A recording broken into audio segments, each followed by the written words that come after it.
Hey folks, good morning. It's Saturday. This is the fourth installation in my Saturday morning rants. I didn't do a rant last week because it was the holiday weekend. It was Juneteenth. We freed all the slaves, locked up all the felons, and turned them into slaves. But I apologize. I didn't go last week. But here I am this week, post-workout, talk shit, get it out, go about my weekend. Here's what I want to talk about today. So every time people see me now, people who haven't seen me in years, first of all, I'm really not a fan of people who have stayed away from me for the last few years and now they want to be my friend. Fuck y'all. But some people cool. But still, people be like, you look happy. I am happy. But I worked in nonprofit for 17 years before going into the private sector. And got a lot of really good work done around criminal justice reform, working in partnership with a lot of other really good people and some assholes. But I wasn't happy. And here's why I wasn't happy. I wasn't happy because I know you keep seeing me looking around. That's because I'm making a video in my car in Harlem and not gonna let the stick-up kids get the drop on me. But bear with me here. I wasn't happy because in progressive criminal justice nonprofit, reform space, because that's really where you're going to get your funding for criminal justice reform work. You gotta hate people you don't really hate, and you gotta like people you really don't like.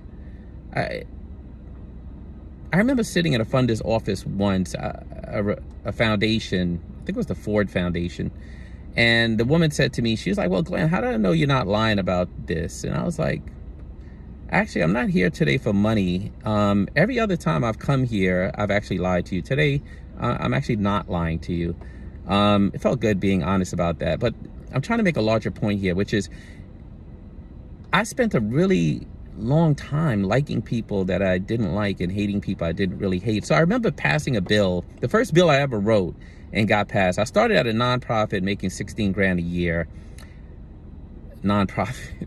Who makes 16 grand a year? But I learned a lot, and I learned how to do policy advocacy work and legislative reform work. And I wrote a bill, and I partnered with a senator, a conservative senator from outside of New York City named Senator Volker.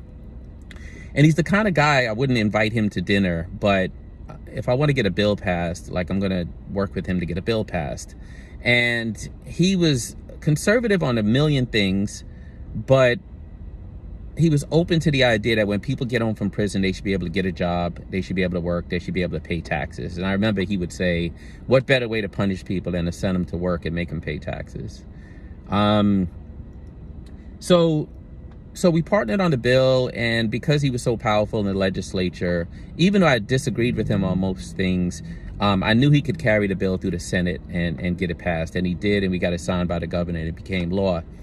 But my larger point is this, like, I work in real estate now through Gem Real Estate. I still work with nonprofits through Gem Trainers, but Gem Real Estate, I buy houses from slumlords mostly, and I renovate them, and I keep them affordable, and I set a very low threshold for formerly incarcerated people and for people on Section 8 to rent those houses. And, people think I'm getting rich off of that. I'm really not getting rich off of that. I literally don't make much money off real estate. I will make money one day, I know that, but I don't make money now off real estate because I'm trying to blend, my interest in building wealth with my interest in helping people, and navigating the real estate space has allowed me to be able to do that. But here's my point. Nobody in real estate tells me I need to like somebody to do real estate with them. Nobody in real estate tells me I need to hate somebody to do real estate deals with them. And it's really refreshing. It feels safe. It doesn't feel toxic. It doesn't feel unhealthy. It doesn't feel like I'm pretending to be something that I'm not. It doesn't feel like I can't be the person who, like, grew up in New York, dealt with all types of people, navigated all types of personalities to get things done. And you know, the fact that people get rewarded for attacking someone like Senator Volker, calling him an animal, saying, you know, he's a monster, as opposed to like getting a bill passed. And I know some people are gonna be like, oh, that's not true, that's not true, like people want to get a bill passed. You know what the fuck I mean. My point is, like, you know, anything absolute is not true. I get that. Okay, so boom, box checked. It's not the full truth. It's my truth though. It's my truth. And my truth is that I spent 17 years and I've seen other people around me, particularly black leaders, who know that they have to go begging at these progressive foundations for money, that they also know that, like, you got to fit into the tribe. You got to fit into the clique. And, you know, I say this, you know, I'm saying this not to indict people, but to hopefully create room for a conversation about, can I be a black person that wants to do criminal justice reform and just be who the fuck I am? Like, can I be someone who wants to use the private market to get real estate and rent it to formerly incarcerated people? Can I do that? Or do I have to be in the clique? Do I get voted off the fucking island? Because I've been voted off the island before. I've been voted off the island before. And again, I think it's like insidious that people couch themselves as like progressive, in the movement to help black people, and you all willing to come outside and paint a fucking mural that says George Floyd, but you're not willing to let me come in and do the work the way I know I need to do it. I remember when I was doing the work to close Rikers, and Political magazine called me and told me that the then mayor of New York, Mayor de Blasio, decided to say yes to closing Rikers finally, after we chased him all over the goddamn country and spent $5 million to get him to say yes. And then he was using close Rikers messaging to raise money in his campaign the next day. And they asked me how I felt about that. And I very casually, without even thinking about it, said, well, Mayor de Blasio is not going to pimp out the Close Rikers campaign the way he pimped out his son Dante to become mayor.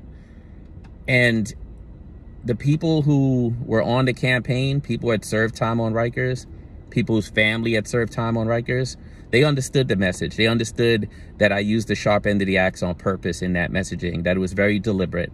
Nope, not the funders.